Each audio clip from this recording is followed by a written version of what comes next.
সবাইকে স্বাগত জানাই চ্যানেল 24 এর সাপ্তাহিক আয়োজন কানাডা ডায়েরিতে। আর বরাবরের মতো আপনাদের সঙ্গে আছি আমি বনাকুর মুস্তাফা, কানাডা টরন্টো থেকে। 51তম G7 সম্মেলন অনুষ্ঠিত হলো কানাডায়। বিশ্বের মোট জিডিপির 44% নিয়ন্ত্রণ করে এমন 7টি দেশের নেতারা জড়ো হন রকি পর্বতমালায়।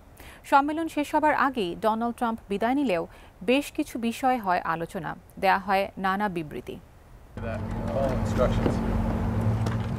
এবছর কানাডায় বসে 51তম G7 শীর্ষ সম্মেলন, যেখানে বিশ্বের 7টি বৃহৎ অর্থনৈতিক শক্তির নেতারা একত্রিত হয়ে বৈশ্বিক নিরাপত্তা, অর্থনীতি, জলবায়ু পরিবর্তন এবং মধ্যপ্রাচ্যের সংকট সহ একাধিক গুরুত্বপূর্ণ ইস্যু নিয়ে আলোচনা করেছেন। তবে মধ্যপ্রাচ্যে চলমান সংঘাতের কারণে এবারের সম্মেলন অনেকটা আড়ালে পড়ে যায়। এই সম্মেলনে সব চোখ ছিল মার্কিন প্রেসিডেন্ট ডোনাল্ড ট্রাম্পের আগমন এবং তার পরবর্তী পদক্ষেপ নিয়ে অন্যান্য অঙ্গীকার ও চ্যালেঞ্জগুলোও ছিল চর্চার কেন্দ্রবিন্দু।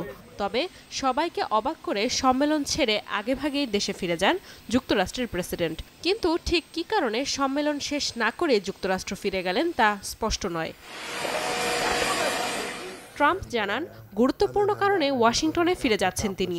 তবে তার ফিরে যাওয়ার সাথে ইরান ইসরায়েল উত্তেজনা প্রভাবক হিসেবে কাজ করছে কিনা তা নিয়ে রয়েছে জল্পনা।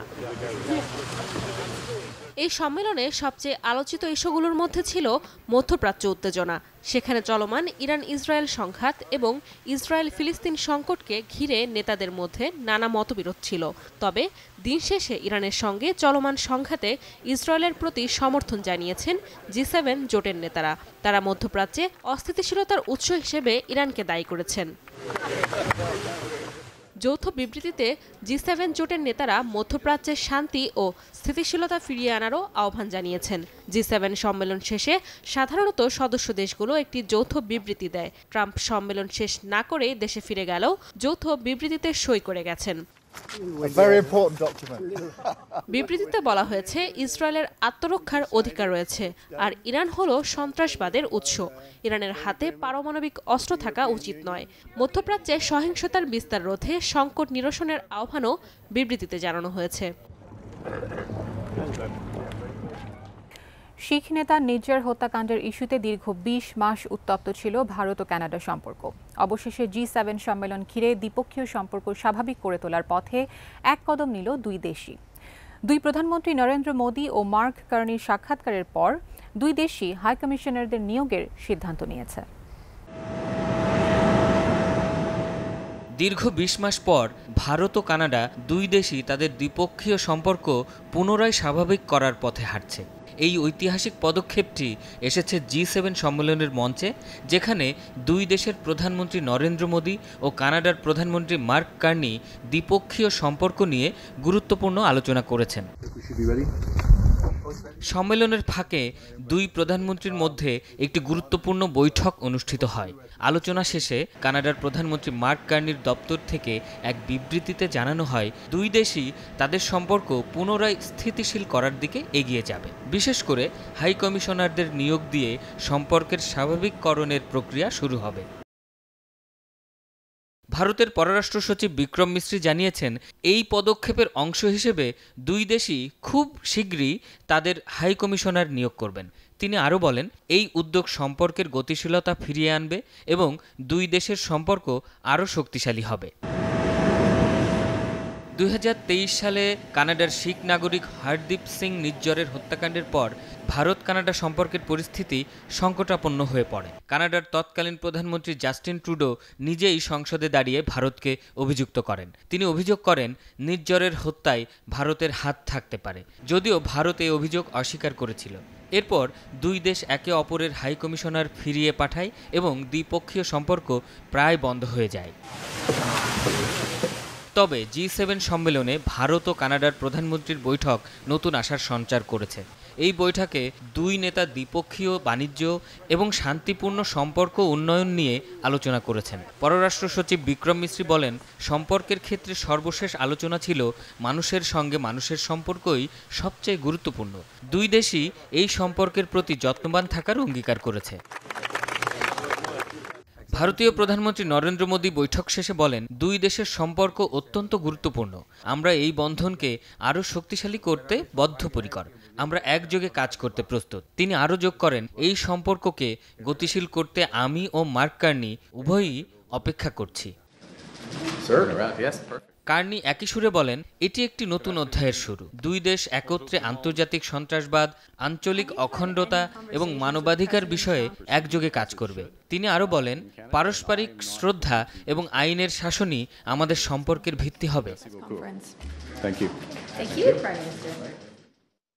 প্রধানমন্ত্রী হিসেবে দায়িত্ব নেবার পর মার্ক কার্নি প্রথমেই লাগাম টেনে ধরেছেন কানাডার অভিবাসন নীতির উপরে। ইতিমধ্যে প্রকাশ করা হয়েছে ঝুঁকিপূর্ণ দেশগুলোর তালিকাও, যার শুরুর দিকেই নাম রয়েছে বাংলাদেশ এবং ভারতের। এ বিষয়ে বিস্তারিত জানাতে আমাদের সঙ্গে যোগ দিচ্ছেন সাংবাদিক স্বাগত আলী সাগর।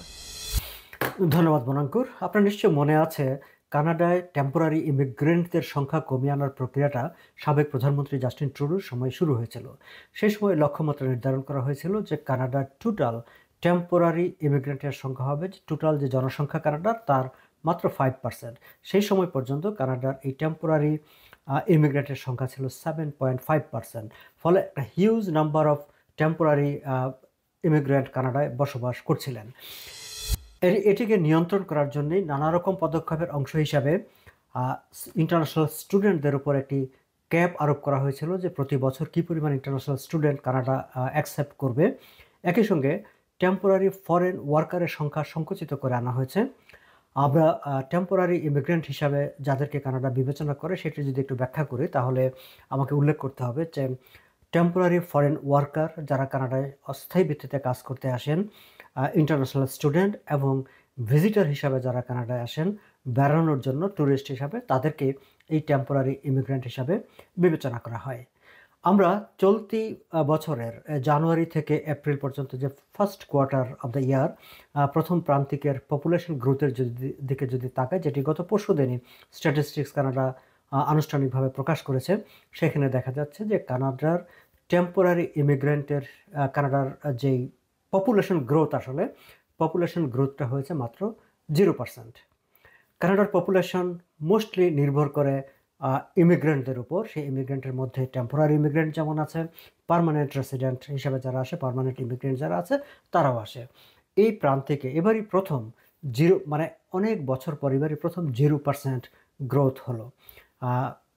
প্রথম 3 মাসে কানাডার টেম্পোরারি রেসিডেন্ট হিসাবে, টেম্পোরারি ইমিগ্রেন্ট হিসাবে এসেছে মাত্র 20,107 জন। আমরা যদি 2021 থেকে 2024-এর তথ্যপত্রের দিকে তাকাই, সেই সময় প্রায় 2,17,000 করে লোক কানাডায় এসেছে। সেই জায়গা থেকে মাত্র 20,000-এ নেমে এসেছে। ফলে একেবারে অনেক বড় ধরনের একটি কী বলবো যে রিডাকশান হয়েছে টেম্পোরারি রেসিডেন্টের গ্রোথের ক্ষেত্রে, এবং এটি আসলে প্রভাবিত করেছে কানাডার টোটাল জনসংখ্যাকে। এখন পর্যন্ত এই মুহূর্তে কানাডার জনসংখ্যা হচ্ছে 41,55,000। বরং আমি এবার যদি একটু আরেকটি বিষয়ে আপনার দৃষ্টি আকর্ষণ করতে চাই, এই যে পপুলেশন গ্রোথটা 0% এসেছে, এটি হয়তো বা কানাডার জন্য বা কানাডিয়ান সরকারের জন্য সামগ্রিকভাবে একটি স্বস্তিদায়ক খবর, কিন্তু আমরা যারা মানে বাংলাদেশের মানুষ বা বাংলাদেশি কানাডিয়ান, আমাদের জন্য একটি অস্বস্তিকর খবর হচ্ছে কানাডা সরকার বাংলাদেশ এবং ভারতকে ভিসা জালিয়াতির প্রশ্নে উচ্চ ঝুঁকির দেশ হিসাবে তালিকাভুক্ত করেছে।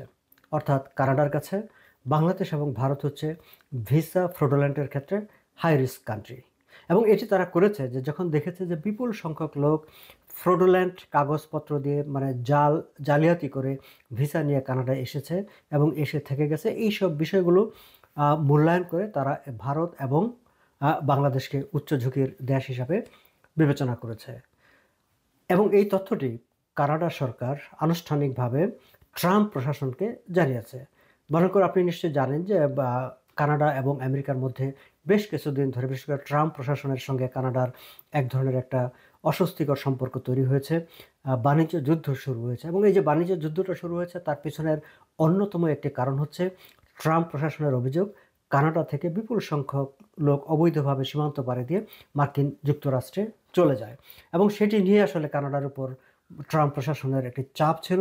সেই চাপের পরিপ্রেক্ষিতে কানাডা সরকার ইমিগ্রেন্ট বা বিশেষ করে যারা ভিসা নিয়ে বিশ্বের বিভিন্ন দেশ থেকে কানাডায় আসে তাদের উপর খবরদারি বাড়ায়, এবং খবরদারি বাড়ানোর পরিপ্রেক্ষিতে যে তথ্য উপাত্ত তারা পায় সেটি আনুষ্ঠানিকভাবে ট্রাম্প প্রশাসনকে তারা জানিয়েছে। ট্রাম্প প্রশাসনকে জানানো যে রিপোর্টটি সেটি অ্যাক্সেস টু ইনফরমেশন আইনের আওতায় কানাডার অন্যতম প্রধান দৈনিক পত্রিকা দ্য গ্লোব অ্যান্ড মেল সেই দলিলপত্র সংগ্রহ করে তার উপরেই রিপোর্ট প্রকাশ করেছে। তাতেই দেখা যাচ্ছে যে বাংলাদেশ এবং ভারতকে কানাডা সরকার উচ্চ ঝুঁকির দেশ হিসাবে তালিকাভুক্ত করেছে। সেই রিপোর্টে উল্লেখ করা হয়েছে গত 2024 সালের মার্চ মাস থেকে ভিসা জালিয়াতির বিষয়ে কানাডা ইমিগ্রেশন তদন্ত শুরু করেছে, এবং তাদের তদন্তের অংশ হিসাবে ইতিমধ্যে ভারত এবং বাংলাদেশ থেকে কানাডায় আসার চেষ্টা করা প্রায় 2000 যাত্রীকে তারা এয়ারপোর্ট থেকেই নামিয়ে দিয়েছে। ইতিমধ্যে Canada border service agency Bangladesh এবং ভারতের বিভিন্ন এয়ারলাইন্সগুলোকে চিঠি লিখে তারা জানিয়েছে 11,050 জনের একটি তালিকা তারা পাঠিয়েছে সেখানে, যেন তাদেরকে কোনোভাবেই কানাডায় আসার জন্য বিমানে চড়তে না দেওয়া হয়। অর্থাৎ 11,050 জনের ভিসা কানাডা সরকার বাতিল করেছে। এই 11,050 জনের মধ্যে বাংলাদেশি আছে 493 জন, এবং এই 493 জনের মধ্যে 475 জনকে তারা আলাদাভাবে চিহ্নিত করেছে সম্ভাব্য জালিয়াতির কারণে। এই খবরটি আমাদের জন্য মানে বাংলাদেশের জন্য অবশ্যই অস্বস্তিকর, এবং কানাডা ইমিগ্রেশন থেকে এটিও জানানো হয়েছে যে ইতিমধ্যে বাংলাদেশ এবং কানাডার ক্ষেত্রে ভিজিটর ভিসা সহ টেম্পোরারি ভিসা ইস্যু করার ক্ষেত্রে তারা বাড়তি সতর্কতা অবলম্বন করেছে এবং বাড়তি সার্ভিল্যান্সের ব্যবস্থা করা হয়েছে। স্বাগত আলী সাগর, আপনাকে অনেক ধন্যবাদ। টরন্টোবাসীর স্বতঃস্ফূর্ত অংশগ্রহণে গত 15 জুন এজাক্স পাবলিক লাইব্রেরি মিলনায়তনে অনুষ্ঠিত হল বাংলাদেশি কানাডিয়ান মিউজিক্যাল অ্যালায়েন্স সংক্ষেপে BCM এর আনুষ্ঠানিক যাত্রা। শিশুদের সঙ্গীত শিক্ষা, পরিবার ভিত্তিক অংশগ্রহণ, সব বয়সীদের জন্য সঙ্গীত উন্নয়নের সুযোগ এবং বহু সংস্কৃতির উদযাপন, এই 4টি মূল স্তম্ভের ভিত্তিতে গঠিত হয়েছে এই সংগঠনটি। অনুষ্ঠানের শুভ উদ্বোধন ঘোষণা করেন সংগঠনের জেনারেল সেক্রেটারি আশরাফুজ্জামান ইউসুফি এবং মূল্যবান বক্তব্য রাখেন BCMA president Mahmud Afridi Tony, vice president ML, এজাক্সের member of parliament Jennifer McKelvie, Scarborough MP Salma Zahid এবং লিবারেল পার্টির প্রভিন্সিয়াল সেক্রেটারি আহসানুল হাফিজ। বিশেষ চমক ছিল বাংলাদেশের ব্যান্ড সঙ্গীত অঙ্গনের জনপ্রিয় শিল্পী আশিকুজ্জামান টুলুর ভিডিও বার্তা এবং শিল্পী চন্দনের সরাসরি উপস্থিতি, যা দর্শকদের উজ্জীবিত করে। মধ্যাহ্নভোজের পর মঞ্চে উঠে আসে ব্যতিক্রমী পারিবারিক ব্যান্ড ক্র্যাক প্লাটুন, যেখানে একই পরিবারের বাবা, মা ও 2 সন্তান একসঙ্গে পরিবেশন করেন অনুপ্রেরণামূলক সঙ্গীত। BCMA mainly was formed with the vision of promoting Bangladeshi music and also developing Bangladeshi musicians to uplift them in a mainstream and a global platform. So with that vision, আমরা কয়েকজন ব্যান্ড মিলে এবং কত আমাদের ফেলো musicians যাদের same passion আমরা carry করি, সবাই মিলে একসাথে কাজ শুরু করেছি। আমাদের অলরেডি কয়েকটা সাকসেসফুল ইনিশিয়েটিভ হয়ে গেছে, এবং আজকে আমাদের 2 জন honourable member of parliaments present ছিলেন আমাদের ইনঅগ্রেশনে, and they promised us to support in our future projects. We are coming up with lots of wonderful initiatives, and we promise and we're committed to give back to the community. আমি সবার কাছ থেকে support আশা করছি। All the business leaders, all the music enthusiasts are welcome to become a part of BCMA. দর্শক, Canada ডায়েরির আজকের আয়োজনে ছিল এতটুকুই। দেখা হবে আবারও সামনের সপ্তাহে একই সময়ে চ্যানেল 24 এর পর্দায়। সে পর্যন্ত সবাই ভালো থাকবেন। আর কানাডা ডায়েরি সম্পর্কে আপনাদের যে কোনো মতামত জানাতে আমাদের সঙ্গে সরাসরি যোগাযোগ করতে পারবেন canadadiary@channel24bd.tv এই ঠিকানায়। ধন্যবাদ সবাইকে।